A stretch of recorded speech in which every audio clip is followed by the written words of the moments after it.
A San County Almanac by Aldo Leopold, Part 2, The Quality of Landscape, Chapter 3, Arizona and New Mexico, Section 2, Thinking Like a Mountain. A deep, chesty bawl echoes from rim rock to rim rock, rolls down the mountain, and fades into the far blackness of the night. It is an outburst of wild, defiant sorrow and of contempt for all the adversities of the world.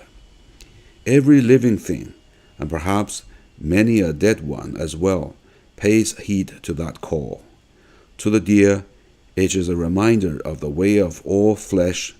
To the pine, a forecast of midnight scuffles and of blood upon the snow. To the coyote, a promise of gleanings to come. To the cowman, a thread of red ink at the bank. To the hunter, a challenge of fang against bullet.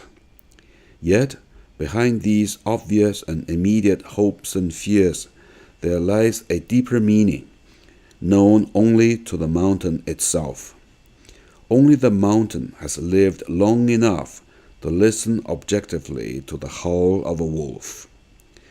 Those unable to decipher the hidden meaning know nonetheless that it is there, for it is felt in all wolf country, and distinguishes that country from all other land.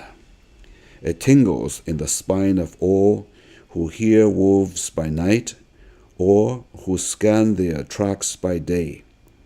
Even without sight or sound of wolf, it is implicit in 100 small events: the midnight whinny of a pack horse, the rattle of rolling rocks, the bound of a fleeing deer, the way shadows lie under the spruces. Only the ineducable tyro can fail to sense the presence or absence of wolves, or the fact that mountains have a secret opinion about them. My own conviction on their score dates from the day I saw a wolf die. We were eating lunch on a high rim rock, at the foot of which a turbulent river elbows its way. We saw what we thought was a doe fording the torrent, her breast awash in white water. When she climbed the bank toward us and shook out her tail, we realized our error.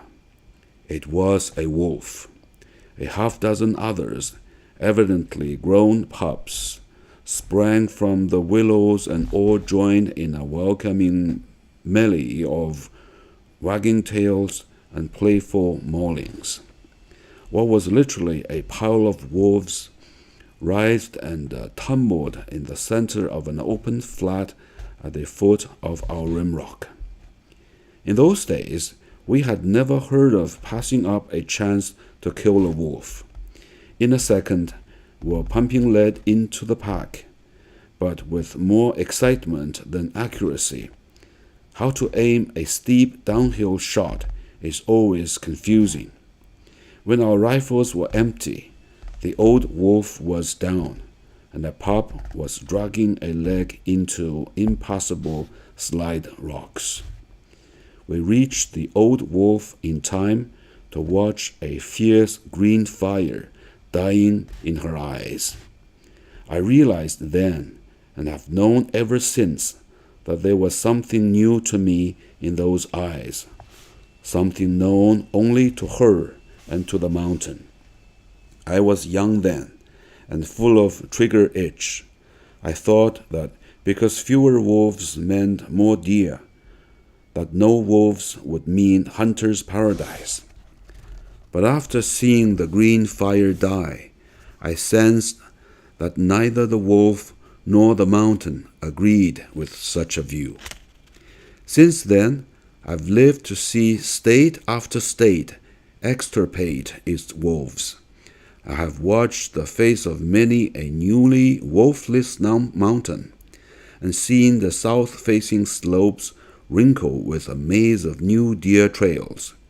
I've seen every edible bush and seedling browsed, first to an anemic destitute, and then to death. I've seen every edible tree defoliated to the height of a saddled horn. Such a mountain looks as if someone had given God a new pruning shears and forbidden him all other exercise.